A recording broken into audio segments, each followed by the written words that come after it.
Dr. Devi Shetty, thank you so much for speaking to NDTV. My first question, Dr. Shetty, you must have heard the news of people in this country making ventilators. So you've got a lot of youngsters who are working on prototypes, some as affordable as 15,000, 20,000, 50,000. Now I by no way am suggesting that these are the best ventilators in town.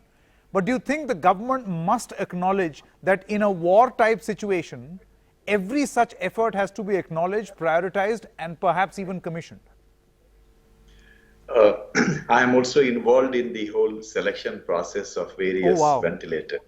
So essentially, there is a lot of interaction happening between the industry and the government and the experts like us who are suggesting the government about various options.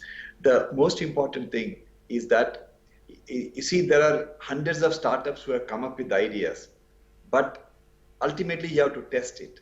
There is very little time for the government and for us to evaluate these new products. So the tendency is to go by the existing standard proven ventilators, which may be expensive. At the same time, have a low cost option as well, like the products you're talking about. So from both ends, the policy of the government is to encourage the startups as well as scaling up with company like the BEL to produce thousands of ventilators on a large scale, which is built on robust model, so that in the COVID ICU, doctors are not worried about the integrity and the accuracy of the ventilator and what it is showing. You must realize that ventilator is a life-saving equipment, and a few minutes of malfunction can result in brain death. So these are the areas which are very sensitive, but it's very exciting to see the kind of innovation Indians are coming up with.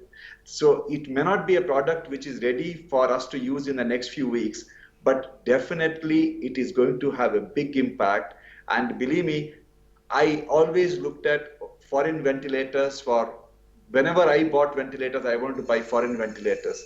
But now, from now onwards, whenever I am planning to buy a ventilator for my group of hospital, first I would like to see which is the best Indian company. I think that's fantastic.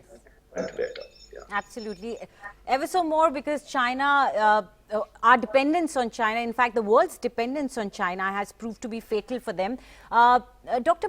Shetty, one big question that we all were discussing was that there's a lot of misinformation also floating around. People see a lot of videos and then they believe all sorts of things.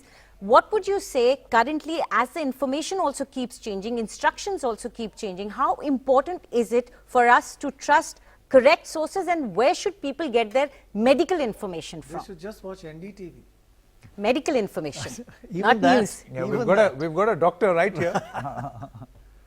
See, the ICMR is the best organization to come up with the guidelines, and we should trust whatever the ICMR says. Having said that, there are some trustworthy sites in Google and in the internet all of us can access from famed institutions like Mayo or any of the and also there are a lot of respected Indian institutions putting up their suggestions for how to stay fit and how to protect yourself. So it's not difficult to get the right information, but I agree that the internet is filled with the wrong information. It is very, very confusing for the lay public. So my advice for everyone is to just call your doctor. You may not visit them, but just call your doctor and confirm it before you take a decision.